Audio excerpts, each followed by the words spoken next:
Calculator, hold it up in the air, please. Okay, my words were take them out, not leave them in. Thank you. Yeah, you can put them away. Come see me after class, Christian. Okay. All right, let's go ahead and review. And so, first off, let's just go in order now with me. Don't get ahead. Can you name all three parts? All right, it's the first thing. Name all three parts. All right, should have done the first one right. Go ahead and do that. I'm going to do it as you do it. Don't look up, though. Try to do it yourself. Naming all three parts.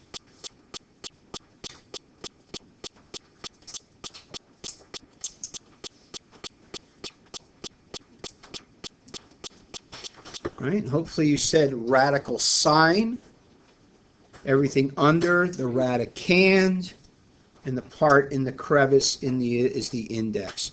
Definitely going to have to do that on Monday. All right? Make sure you know your terms. Make sure you have them down. Next, number 2 says find all roots. See what you can do on A. Find all roots. All right, somebody raise your hand. Tell me what you think the answer to A is. Aaron? It is plus minus 2. That is all answers for a square root of 4. Why? Because 2 times 2 is 4, but also negative 2 times negative 2 is 4. Now, that's both answers written together. I could have said 2, also negative 2. But it's easier to write together, plus minus 2. So on Monday, when I ask you for all roots, if it's an even index, a square root, you're going to give me positive minus, right? Plus minus. So therefore, B is what? Plus or minus 10. All right. So what's the difference from 2 to 3? So now let's look at 3A. And if somebody will raise their hand and tell me the answer to 3A. Juliana? It is 5. The principal root is only the positive part. So when we use the word principal root, that means just the positive part of it. So don't miss that on Monday as well. And that's the way I'll ask you, principal root or all roots. And therefore, the principal root of 36, square root of 36 is 6. Okay. That stuff shouldn't be hard for you, but I did want to review it. Now let's get down to some nitty-gritty, though. I want you to do 4A, see if you remember. Don't do 4B yet. I'm going to pause the video and go ahead and see what you can do in trying to solve 4A. Okay, so if you're remembering, this should come to your mind. Isolate the radical. First step, get the radical all by itself on one side of the equal sign. So hopefully you decided to move the 4. At this point you have the square root of x minus 1 equaling a 2. Once the radical is isolated, what do? Square both sides. Remember, squares undo square roots. Now we have x minus 1 equals 4. Finish by isolating the variable. Add a positive 1 to both sides, and in this case, x equals 5. How many got that correct? Good job, good memory. All right, now that everybody's memory is refreshed, see if you can do B. All right, try to do B. All right, so hopefully you thought again, isolate the radical. When things are both added to and multiplied times the radical, move things added first, right? So now I'm at negative 2 times the square root of 3x equals 8. Be careful, 3 negatives and 7 more negatives, 10 negatives. I am now going to divide both sides by negative 2. And now I have my square root isolated. Now let me pause for a second and refresh your memory on one thing. Right now I'm ready to square both sides, yes? What if that 5 would have been a negative 5? What would I do then, Colby? There would be no real solution. Awesome. Exactly the way to say it. No real solution. right? If we would, at the point where you have the radical isolated, if the other side is negative, there's no real solution, because can you take a square root, an even root of a radicand, and get a negative? You can't. It's impossible. You can't get a real number, and so no real solution. This one you can, because it wasn't negative. Square both sides. 3x equals 25. Divide both sides by the 3. And just leave it as a fraction. X equals 25 thirds. If the fraction would reduce, we would reduce it. That one doesn't reduce. How many got that correct? Great. Good job. Okay, so then we went to the flip side. We did exponential equations. So see if you can do A. Just do A and stop. Then we'll refresh your memory and see if you can do B. All right, so now we're going to isolate the squared term, right? So we're going to add a positive 4 to both sides and move that 4. And that's going to give me an x squared equals a 9. And then what are we going to do? Take the... And what are we not going to forget? The plus minus. So x equals plus minus 3. See, we have to find all roots, not just the principal root when it's an equation. You got to find all roots. How many remember the plus minus? All right. See, remember back, if we go back to that page in our notes, I got big asterisks, I have like flashing lights, I have like horns going off, wooga, wooga, and you still forgot, all right? You cannot forget the plus minus. You're going to miss every problem like that. You can't do that on Monday. So you better make yourself a mental note, tie a string around your throat, do something, no, not around your throat, do something, all right, instead of your finger, all right, anyhow. Put a tie on. That ties a string around your neck. All right. Go ahead and do B. See what you can do with B. Okay, so B, again, you're going to isolate the squared term. I'm going to move that 1. I now have 4n squared equals 9. And I'm going to move the 4. Right? I got to isolate the squared term. Now I have n squared equals 9 fourths. Now I'm going to take the square root of both sides. I'm not going to forget the plus minus. And do you guys remember how to do the square root of a fraction? All right? To show the step, it would be the square plus minus the square root of 9 divided by the square root of 4. So your final answer should be plus minus 3 halves. How many got that correct? Plus minus 3 halves. How many forgot how to finish it off? Okay, so refresh your memory on how to finish it off. Square root of a fraction is the square root of the top divided by the square root of the bottom. Square root of 9 is 3. We have to keep the plus minus. And square root of 4 is 2. Make sense? Questions on that? Anybody? Any questions on that? Okay, let's go to the back. So remember, with the Pythagorean Theorem, we can do two things. We can find a missing side, or we can verify if a certain triangle is a right triangle. So do A, we're going to look for the missing side, we're going to try to find X. See if you remember the Pythagorean Theorem enough to find X. I'll tell you what, before we do it, who can raise your hand and tell me the Pythagorean Theorem? Christina? A squared plus B squared equals C squared. Very good. A squared plus B squared equals C squared. All right, that's what you're using to find X. I haven't been to that stadium yet, so I'm looking forward to it. All right, so hopefully you decided. Remember, the key is always recognizing the hypotenuse. Which of the three letters is the hypotenuse with the A, B, or C? C. And for our example, which is the hypotenuse? A. X, right? Remember, the hypotenuse is always across from the right angle, and it's always the longest side. So that's key. So in this one, we're looking to find C. So if I use the formula, I'll make the A 4, I'll make the B 8, and I'm looking for C. See how we have an exponential equation? What's 4 squared? 16. What's 8 squared? 64. That equals C squared. Let's add up the 64 and the 16. That's 64, 74. That's 80 equals C squared. And at this point, I'm going to take the square root of both sides, right? On this one, do I do the plus minus? No, because distance is always positive. So I end up with C equals the square root of 80. Did you simplify the square root of 80? Yeah. Anybody simplify the square root of 80?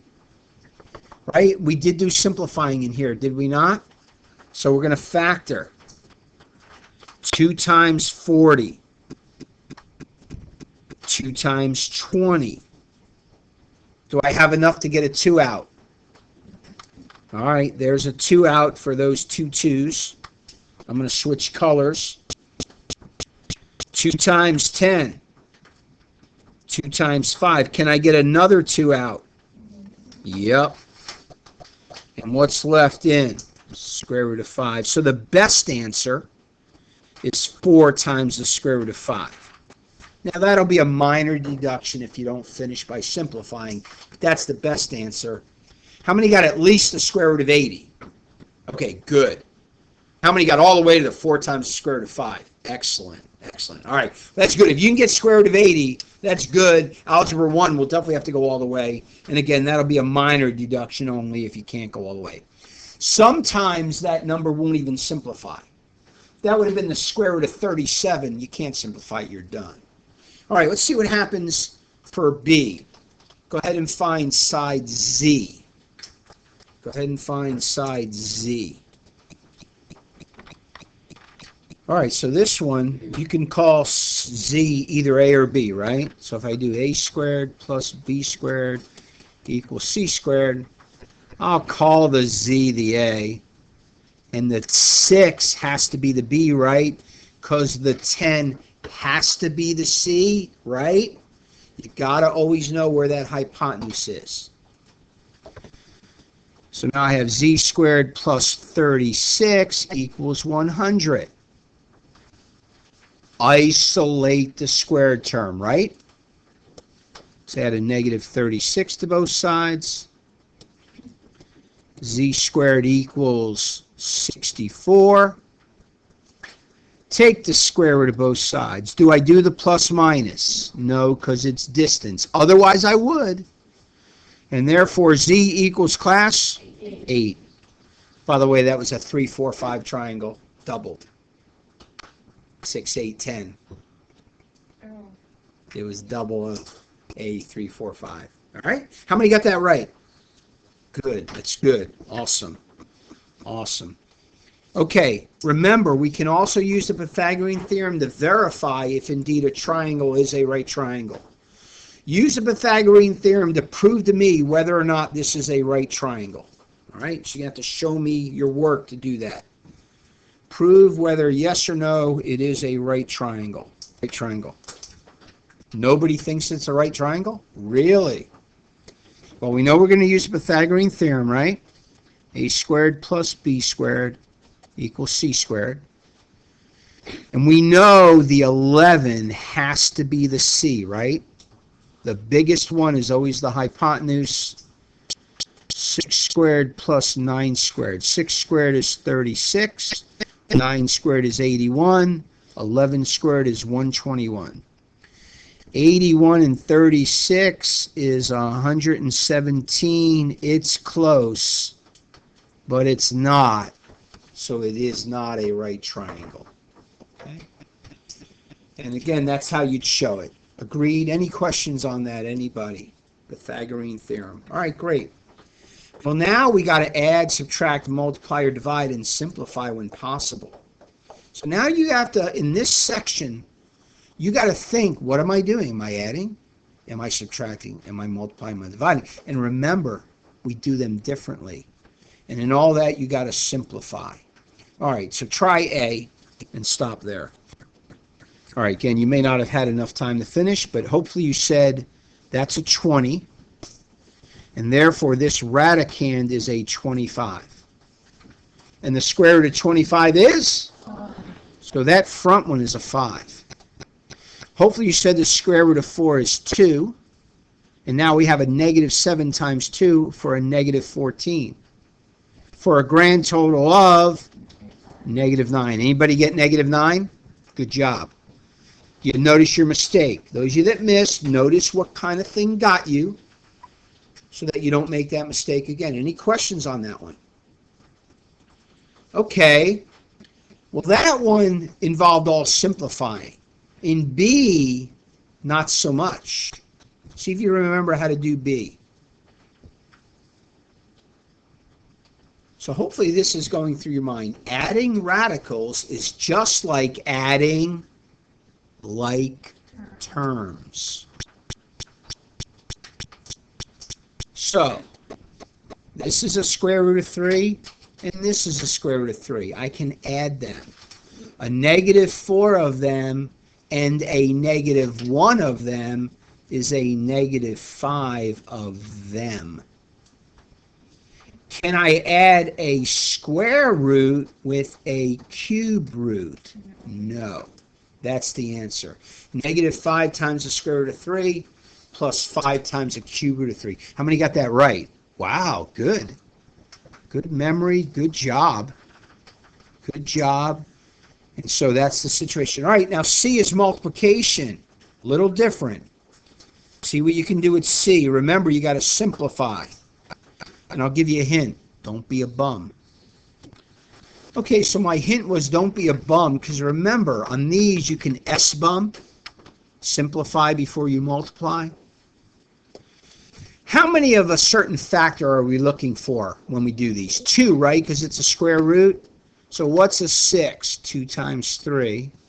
What's a 30? 3 times 10. What's a 10? 2 times 5. Do I have 2 2's? I do. I can take the square root of those 2 2's and get a 2 out. I also have 2 3's, don't I? I can take the square root of those and get a 3 out. And I'm left with a square root of 5 inside. Grand total 6 times the square root of 5. How many got that right? Good job. Good job. Tell you what, let's not do D next. Let's do E, and then we'll come back to D, because E is the same type of problem with a cube root. See what you can do with E. Okay. First off, if anything comes out, it'll be a negative because of the negative. And you can do a negative with a cube root. You can't with a... So I'm going to stick that negative out right now so I'm not worried about it. If anything comes out, it'll come out as a negative. Now let's start looking at the numbers. 2 times 12, 2 times 6. And by the way, there's other ways of doing this. I would do it 3 times 8 and take the cube root of 8. 2 times 3, but I'm going to do it like you would. Okay. 45, 5 times 9, 9, 3 times 3. All right, I'm looking for 3 of something. 1, 2, 3.